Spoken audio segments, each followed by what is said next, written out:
I have survived the world's unhealthiest diet, and it almost killed me. This is actually a confession.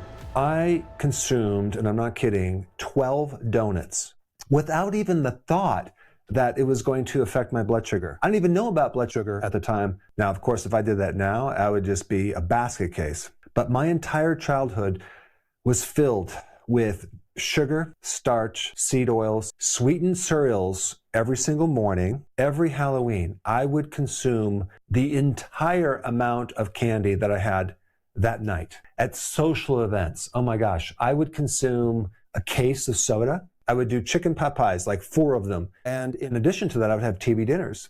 And every single night after dinner, I would literally graze from the time I would stop dinner until the time I was ready to go to bed. It was a constant grazing every single night.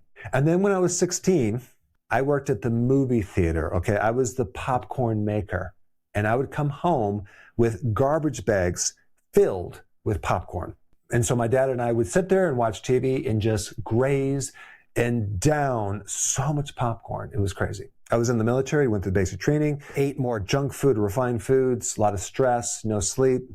Then I went into college, more stress, lots of coffee, lots of junk food. Of course, they were all deep fried carbs and seed oil, but that's what I was living on. And of course, then came the ulcers. I had liver problems. I had gallbladder problems. I didn't know at the time that's what it was, but I had this very full, tight, painful feeling underneath my right rib cage that referred to my right shoulder. I had no idea that was my liver. But after the years of eating the huge bags of Doritos, I said, I'm going to eat healthy when I graduate.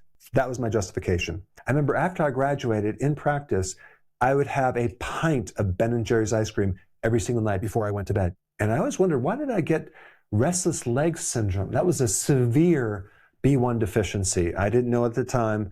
There I was, nervous and jittery, and I had to get the energy out. And of course, then came the insomnia. My eyelids were on fire. It was like sandpaper in my eyelids and very, very sticky and dry. That was a severe blood sugar issue. I had severe arthritis down my spine and my fingers. I got kidney stones.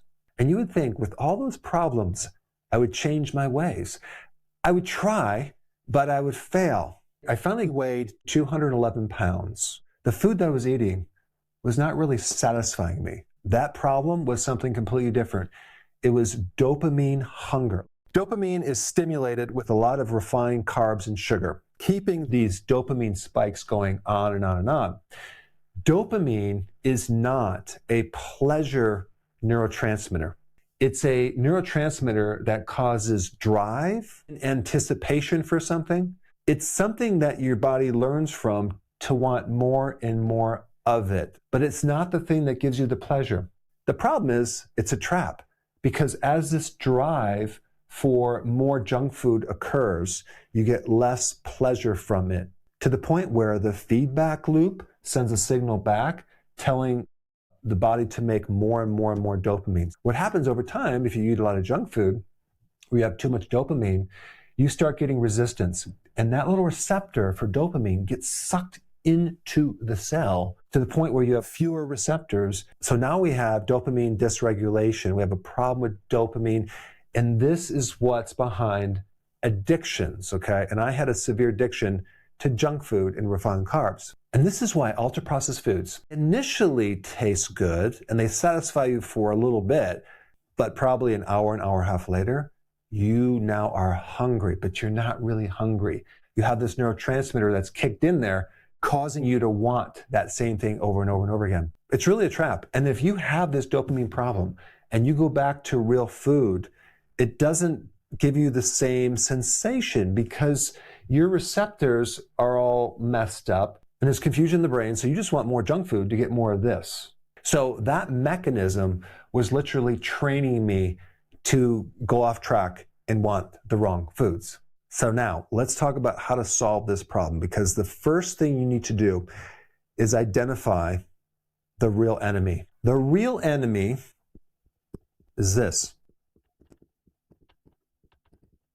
It's your environment, because our food system has been completely engineered for addiction. As soon as you're stressed, tired, or somewhat hungry because your blood sugar is off, you will not be able to have willpower. I don't care how hard you try, you're going to cave eventually. It's kind of like giving an alcoholic a job at a liquor store. They're going to end up drinking that alcohol. I mean, look what happens when you go into a grocery store. You have aisles of pure refined carbohydrate junk snacks.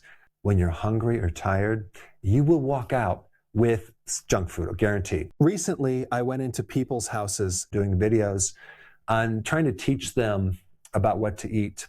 And I go in the refrigerators and I go in their pantry and I see the same thing over and over and over again. Just so much junk food. And they're in an environment where they are exposed to it constantly. And there's certain health experts that keep giving this advice. You just got to try harder. Everything in moderation. You just have to have willpower. It's all about calories. Just eat less. It's portion control, right? Take a look at Weight Watchers. What is their success rate? It's like 95% failure because they're trying to motivate people. The enemy is not a lack of willpower, it's your environment. We're living in this modern world, which is a trap with so many things engineered to keep us hooked and addicted. Removing you from all the triggers is really the only solution. That way, all these options are not available. There's only one option, and it's a healthy food. Let's go through step by step what you need to do to get out of the trap and focus on the environment first. Number one, clean out all of the ultra-processed foods out of your entire house. I'm talking about your refrigerator and your pantry. It's been making you sick. It's the stuff that causes disease and diabetes. It's not helping you. And to have this food in the house is not a good strategy. It's going to keep you going off track all the time. Now, I'm going to put a little link down below, and at the end of this video, you can go to it and you can download a free app. It's Dr. Berg Junk Food Meter to be able to scan these different foods one by one so you can really quickly determine what is ultra-processed foods. Ultra-processed foods are really mostly made of 3 ingredients: seed oils, industrial starches, and sugars. If you think about it, what's missing from those ingredients? Protein. And then also foods that are not as calorie dense, that take work to break down and digest, and that would be vegetables or like a salad, right? Veggies. Because protein will help your blood sugar and really truly satisfy you, and it's loaded with nutrition as well. Okay, so this is number one. Number two, absolutely positively no snacking. Why? Because we're trying to correct insulin, and every time you eat, no matter if it's healthy or not, you spike insulin, and so both of these will help reverse the insulin damage. Grazing at night is the worst time to snack, so you should literally, after dinner, turn the lights off, put a sign there, the kitchen is closed, so that way you can overemphasize you don't want to be grazing after dinner. You want to be able to eat and then not eat until the next day. Number three, no food visible. So many people on their countertops, they have these little bowls of food. Sometimes they're healthy food. I would not keep that food out there.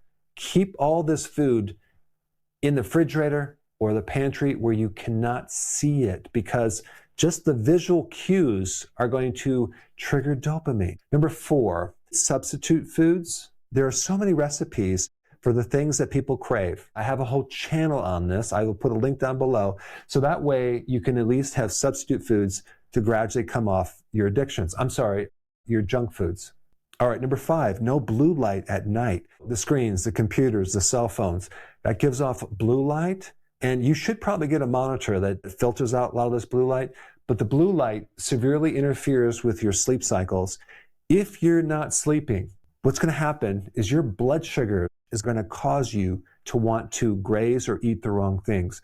So many people eat junk food because they're tired, because they didn't sleep. Number six, the grocery store.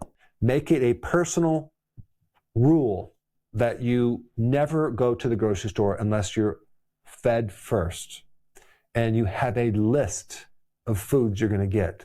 Don't be just going there mindless, just looking around, what should I buy? What am I in the mood for? Because you're not asking your real self. You're asking your dopamine self, and it's going to give you the wrong answer. When you go in that grocery store, okay, here's the grocery store, go around the perimeter, okay, don't go inside.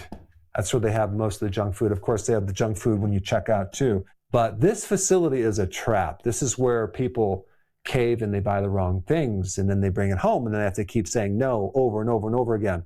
I have finally gotten out of the trap. When I go to the grocery store, boy, I do not buy anything that's not on the list that I bring in there.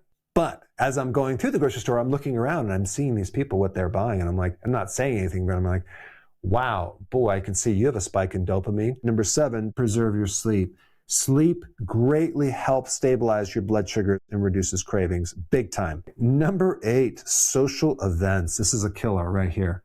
It's such a social, natural thing to give people sweets and certain foods that maybe they shouldn't eat, and maybe even go there and bring some food to share, and then that way you can have something to fall back on. So many times I've been to social events where they didn't have anything I could eat at all, and that was a problem. Do what you can to be more in control of this environment right here, and try to limit the damage control that's going to happen when you go to some of these social events. Some people, as part of their work, boy, they go to a lot of social events and they have to go out to dinner a lot.